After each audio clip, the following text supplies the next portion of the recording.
1 Samuel 6-ാം അധ്യായം 1 മുതൽ 21 വരെയുള്ള വാക്യങ്ങൾ.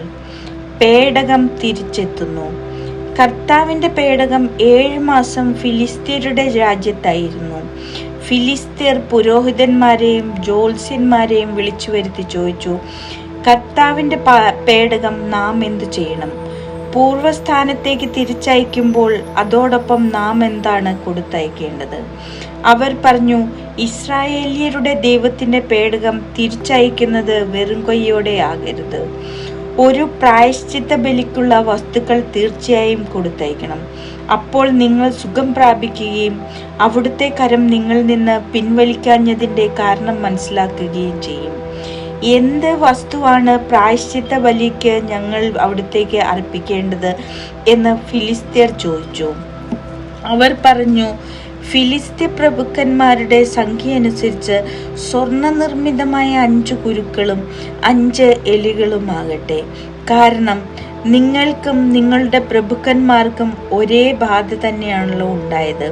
അതുകൊണ്ട് നിങ്ങൾ നിങ്ങളുടെ കുരുക്കളെയും നിങ്ങളുടെ നാട് നശിപ്പിച്ച എലികളുടെയും രൂപം തന്നെ ഉണ്ടാക്കണം. അങ്ങനെ ഇസ്രായേലിയരുടെ ദൈവത്തിന്റെ മഹിമയെ പ്രകീർത്തിക്കുവിൻ. നിങ്ങളുടെയും നിങ്ങളുടെ ദേവന്മാരുടെയും നിങ്ങളുടെ നാടിന്റെയും മേൽ ശക്തിപ്പെട്ടിരിക്കുന്ന കരം അവിടുന്ന് പിൻവലിച്ചേക്കാം. ഈജിപ്തുകാരെയും ഫറവോയെയും പോലെ നിങ്ങളും എന്തിന് കഠിനഹൃദയരാകുന്നു?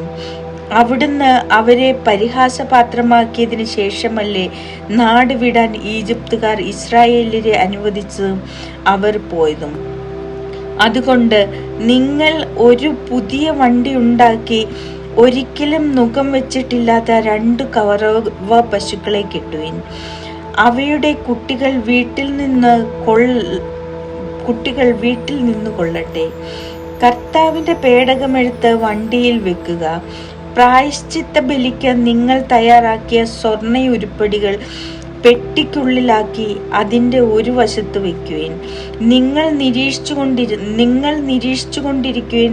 സ്വന്തം നാടായ ബത്ശെമയിലേക്കാണ് അവ പോകുന്നതെങ്കിൽ തീർച്ചയായും അവിടുത്തെ കരങ്ങളാണ് ഈ വലിയ അനർത്ഥം നമുക്ക് വരുത്തിയത്. അല്ലെങ്കിൽ അവിടുന്നല്ല നമ്മെ ശിക്ഷിച്ചതെന്നും അവ യാദൃശ്ചികമായി സംഭവിച്ചതാണെന്നും നമുക്ക് അനുമാനിക്കാം. അവർ അപ്രകാരം ചെയ്തു. 2 കറവ പശുക്കളെ കൊണ്ടുവന്ന് വണ്ടിക്കു കെട്ടി കിടാക്കളെ വീട്ടിൽ നിർത്തി. കർത്താവിന്റെ പേടകത്തോടൊപ്പം സ്വർണ്ണ നിർമ്മിതമായ കുരുക്കളും എലികളുമുള്ള പെട്ടിയും അതിനുള്ളിൽ വെച്ചു. പശുക്കൾ ബത്ശെമയിലേക്കുള്ള പെരുവഴിയിലൂടെ അമറിക്കൊണ്ട് ഇടം വലം നോക്കാതെ നേരെ പോയി. ഫിലിസ്ത്യ പ്രഭുക്കന്മാർക്ക് ബത്ശെമേക്ക് അതിർത്തി വരെ അവയെ അനുധാവനം ചെയ്തു. ബത്ശെമയിലെ ജനങ്ങൾ വയലിൽ ഗോതമ്പ് കൊയ്തുകൊണ്ടിരിക്കുകയായിരുന്നു. തലയുയർത്തി നോക്കിയപ്പോൾ കണ്ടത് കർത്താവിന്റെ പേടകമാണ്. അവർ അത്യധികം ആനന്ദിച്ചു. വണ്ടി ബത്ശെമേശുകാരനായ ജോഷുവയുടെ വയലിൽ ചെന്ന് നിന്നു. ഒരു വലിയ കല്ല് അവിടെ ഉണ്ടായിരുന്നു. വണ്ടിക്ക് ഉപയോഗിച്ചിരുന്ന മരം വെട്ടിക്കീറി പശുക്കളെ ദഹനബലിയായി അവർ കർത്താവിന് സമർപ്പിച്ചു. ലേവ്യർ കർത്താവിന്റെ പേടകവും അതോടൊപ്പം സ്വർണ്ണയുരുപ്പടികൾ വെച്ചിരുന്ന പെട്ടിയും താഴെ ഇറക്കി ആ വലിയ കല്ലിന്മേൽ വെച്ചു. ബത്ശെമയിലെ ജനങ്ങൾ അന്ന് ദഹനബലികളും ഇതര ബലികളും കർത്താവിന് സമർപ്പിച്ചു. ഇത് കണ്ടതിന് ശേഷം ഫിലിസ്ത്യ പ്രഭുക്കന്മാർ 5 പേരും അന്ന് തന്നെ എക്രോണിലേക്ക് മടങ്ങി. കർത്താവിന് പ്രായശ്ചിത്ത ബലിയായി ഫിലിസ്ത്യർ സമർപ്പിച്ച സ്വർണ്ണ കുരുക്കളിൽ 1 അഷ്ദോദിനും മറ്റൊന്ന് ഗാസായ്ക്കും 3-ാമത്തേത് അഷ്കലോനും 4-ാമത്തേത് ഗത്തിനും 5-ാമത്തേത് എക്രോണിനും വേണ്ടിയായിരുന്നു. സ്വർണ്ണയെലികൾ ഫിലിസ്ത്യ പ്രഭുക്കന്മാരുടെ അധീനതയിലുള്ള കോട്ടകളാൽ ചുറ്റപ്പെട്ട നഗരങ്ങളുടെയും തുറസായ ഗ്രാമങ്ങളുടെയും സംഖ്യ അനുസരിച്ചായിരുന്നു.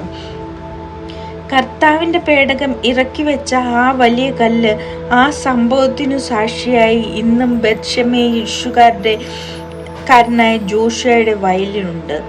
കർത്താവിന്റെ പേടകത്തിലേക്ക് എത്തി നോക്കിയ 70 ബത്ശെമേശുകാരെ അവിടുന്ന് വധിച്ചു. കർത്താവ് അവരുടെ ഇടയിൽ കൂട്ടക്കൊല നടത്തിയത് കൊണ്ട് അവർ വിലപിച്ചു. ബത്ശെമേശിലെ ആളുകൾ പറഞ്ഞു, കർത്താവിൻ്റെ സന്നിധിയിൽ, പരിശുദ്ധനായ ഈ ദൈവത്തിൻ്റെ സന്നിധിയിൽ നിൽക്കാൻ ആർക്ക് കഴിയും? നമ്മുടെ അടുത്ത് നിന്ന് അവിടുത്തെ എങ്ങോട്ട് അയക്കും?